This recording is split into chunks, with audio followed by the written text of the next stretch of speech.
Good morning. It is Monday, August 21st, 2017. I am your host, John Jerkowitz. Welcome to our weekly motivation and inspiration. This morning, I'd like to talk to you for just a little bit on a topic called What's Holding Us Back? And if you notice, I'm smiling a little more than I normally do. It's because there's a great irony. For those of you who follow this weekly broadcast, you know that I usually start with a meme that introduces the podcast or broadcast rather, and the title. And this morning, we had all kinds of technical difficulties.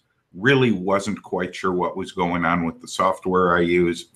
So I looked at the clock and I said, gee, I made a commitment to start at X time. I need to go ahead and do that. The irony wasn't lost there.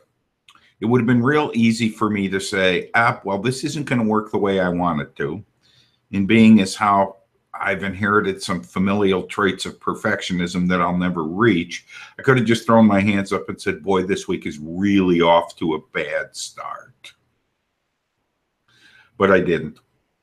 And I guess that's my message, short, sweet, and to the point. I think we sit back a lot of times and we look at things that we want to do. We wake up in the morning just full to the tippy top of our head with good intentions. In about 30 minutes into our day, everything seems to fall apart. And we cast an eye skyward, throw our palms up to the cosmos, and go, see?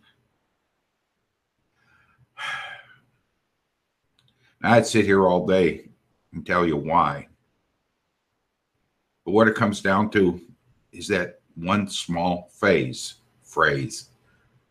this too shall pass. And it will. Because, into each life a little rain must fall, and other colloquialisms and things that are there to shore us up, but I'm not going to sugarcoat it for you. There's days you get going, and somebody drops a great big old boulder in your path, and you can either figure out a way up or around it, or you can sit there and say, ain't it a shame? I'll leave you with this story. The late Zig Ziglar told the story about twin brothers who raced down the stairs on Christmas morning only to find an enormous pile of horse manure beneath the Christmas tree. One little brother threw himself on the floor, and said, horse manure? That's what I get for Christmas? Picked himself off and walked upstairs, and I suspect his Christmas and his family's Christmas wasn't too pleasant. The second little boy stared at the pile of manure for a minute and immediately dug into it and began throwing it up in the air. Yeah, I know, gross. But he was heard to say by his mother and father, ew, but there's got to be a pony under here somewhere. So my challenge for all of us this week, let's find the pony underneath those obstacles we encounter each day. I will see you next Monday. I'm John Jerkowitz, and I hope you have a great day, week 2.